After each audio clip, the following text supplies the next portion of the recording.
This is Brad A. Milford with the Unlimited Business Wisdom Podcast, where business owners share their wisdom. It's short and to the point because we respect people's time and because we know transforming possibility happens fast and it leads to lasting results. So let's get to it, right? Question number one. In a few sentences, Steve, tell me who you are and what you do. I have been referred to as the real-life Wizard of Oz, but the best way to think of it is I'm the Make-A-Wish Foundation for people with really big checkbooks.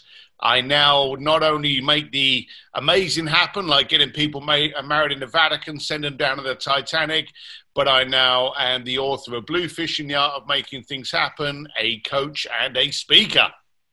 Love it. Love it. I love seeing you all over the place, like multidimensionally everywhere over social media. Awesome.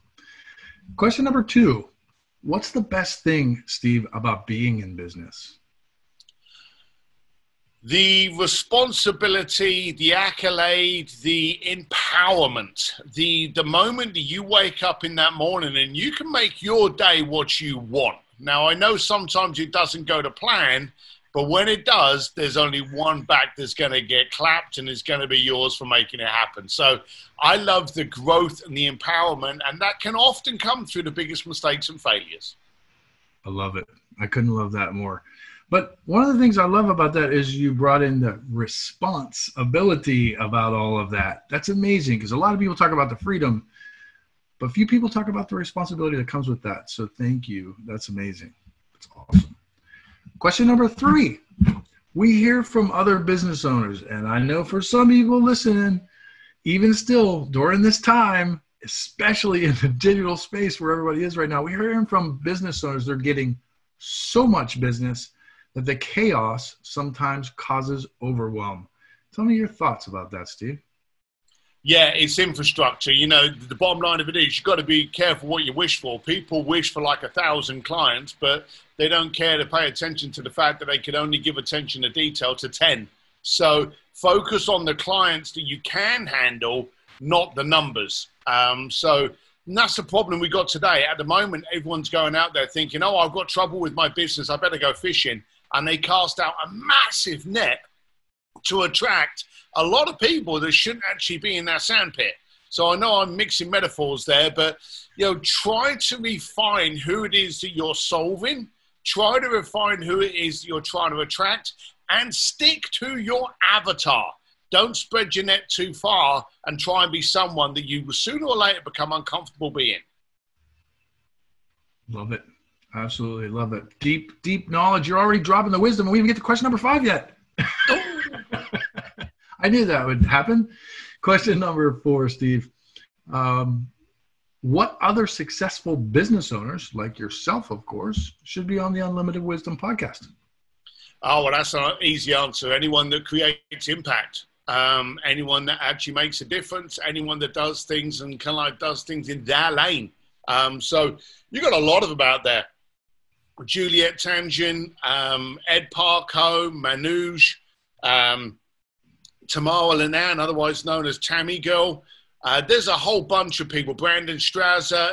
I like to surround myself with architects of creative disruption. And if you can get out there and do things a little bit different, those are the people I want to hang around with. I love it. I love it. Great names. Some of those I've already reached out to, but architects of, you say creative destruction? Disruption. Disruption. I love it. I love it. Architects of creative disruption. Love it. Question number 5. Let's get to the crux of this. Let's get to the value that is said all over the place, or the wisdom, as I like to call it.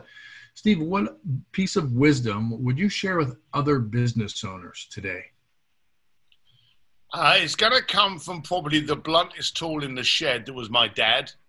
Big lump of a fella, not the smartest, but definitely impactful. One day when I was a kid, for no reason whatsoever, he looked at me and he said, son, no one ever drowned by falling in the water. They drowned by staying there. And that was it. And ever since then, I've realized that I fall over, I scrape my knee, I go broke, I made bad decisions many, many times. But I can only fail if I stay there. Get up, educate yourself from it and move on, and it becomes a growing exercise. I love that. I'd like to probe just a little bit deeper because you're so humble, and I appreciate it about you. But you're also really, you're really great in the business space, and you connect with a lot of powerful people. So somebody just starting out, I know you talk about learning from your failures a lot and stuff, but what kind of advice would you give someone just starting out? And then I want to move to someone more advanced. What kind of advice would you give to someone that's, say, a larger, like 1 to 5 million range? All right. So the person starting out, forget about the stupidity of branding.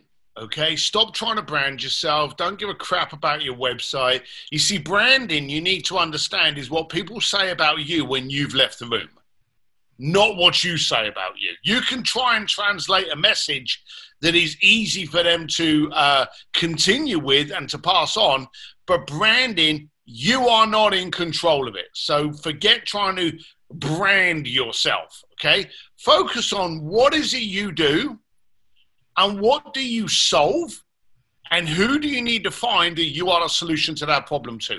In the early stages, focus on that. They'll brand you. They'll talk about how good you did. They'll talk about how fast you did it, how superior you did it. They will do the branding for you. I have never branded myself in my life. I am a thick-set, ugly British lad, bald head, tattoos, piercings, riding around on a motorcycle. Never given a fleece fart care about branding. This is it, and it's worked for me. Now, successful people, going up into the next bit, same shit. The downside is the second you start becoming, in your parameters, successful, as soon as you start thinking you're starting to do well, and this is in your head, are you successful when you can pay the mortgage on time? Are you successful when you can afford a jet? Are you successful when you can afford a holiday with a family? These are all your parameters, okay? You will never be the richest person in the party. You will probably never be the prettiest person in the party. So understand where your parameters are straight away. But the downside is the second you start becoming successful, you think you have to pay attention to what you look like. You think you have to pay attention to what you say. No. Be transparent. Be utterly clear, and the more in business you get, the key thing is to understand there is a difference between being easy to understand and impossible to misunderstand. And being impossible is found through transparency and clarity of not trying to be someone you are not. So stick to who you are from start to finish. Love it. That's some really, really deep advice. So easy to understand, but really deep stuff. I totally relate to that. Years ago, I thought I had to be the smartest person in the world. So I used big words and all that kind of stuff. And eventually, hopefully, we find our way through that and speak so that people can understand. So what you're sharing is actually really deep, and it's really powerful, and it's great advice. I'm glad we've all been through it, and and as entrepreneurs, it all happens to us. One day we suddenly wake up and we go, "Oh, for me to expand, I've got to start doing this." I actually bought a car. I ride motorcycles, have done since the age of 15 years old, but I got into so much doubt that people wouldn't take me seriously. Even though I was living in a penthouse in Geneva, I actually went out and bought a Ferrari, and I realized I bought this car, not for me, I bought it to impress you. Well, the dumb thing was I was already successful in business, so what was I doing? I had doubt, and entrepreneurs get hit with that doubt every now and then, and that doubt causes you to make stupid decisions. 100% with you. I don't have a car now, so I'm glad I got rid of it. 100% with you. The three thieves, I call them, are fear, doubt, and worry. Get to all of us at some point. Yeah. I love it. Let's switch gears, Steve, because I know you and I could talk about business forever. Let's switch, because we really live, like, we work to live, not live to work, right? Yep. Even though we love what we do, let's switch to something fun. What's the most fun vacation? You've done a lot of stuff, man. What's the most fun vacation you've ever had? Every morning. I like tidbits. You see, I've never understood the idea of you saving up all year to go away for 2 weeks and then going back. That doesn't make sense to me. The ratio of fun to work does not make sense. 2 weeks of fun, a whole year of shit for that 2 weeks doesn't make sense. So literally after this podcast, I'm jumping on a motorcycle and I'm going down to Venice Beach with my entire family, and we're going to have tacos on the beach. Okay. Just that little escapism for an hour and a half is going to bring us all tight together. And then what do? We'll do it again next Monday, or we'll do it Sunday. So I'm a great believer in snippets. For me, I don't like traveling. I travel so much for work. I love to be at home. I love to wake up in the morning, have the dogs running around my yard, and for me to sit there with a cup of coffee. I don't like, no matter what hotel it is, I don't want to be in a fancy hotel for 2 weeks, because sooner or later you miss your radio stations, you miss your coffee, you miss your pillows, you know? I don't like all that stuff. So I don't mind going away for 2 or 3 days, tops, but then I want to get back home. So I'm a snippet vacationer. Love it. Snippet. That's new on me. So I love the new stuff, man. That's great. That's awesome. Love it. And I love what you said first, actually. Every morning. Every morning. That's how it is to be an entrepreneur who loves what you do. So I appreciate that you shared that. Thank you. It means a lot to me as well as everybody listening and watching. Steve, thanks for being on. Here's the bottom line. When somebody sees this or they listen to this and they're like, who is this guy? I need to know all about him. I need to reach out and connect with him, because I highly recommend that you do, as well as pick up his book. What's the website or social media? What's the easiest way to connect with you, Steve? Oh, I'm getting around more than COVID at the moment. So you can find me. The best way, and it's free, is to join an Entrepreneur's Advantage with Steve Sims. That's our private Facebook group. And I'm always in there throwing different techniques and stuff. If you want to get into my inner circle and actually converse with me and my club members, then simsdistillery.com. Or you can just go to Steve D. Sims. There's only one M in Sims. .com, that's my website, or anywhere. Steve D. Sims, you'll find me on Instagram, Triller, LinkedIn, all over the place. I'm easy to find, tough to ignore. Just look closely and you'll find them. That's it. That's amazing. I really appreciate you being on. This is Brad A. Milford with the Unlimited Business Wisdom Podcast, where business owners making 5, 6, 7, it's not about what they're making.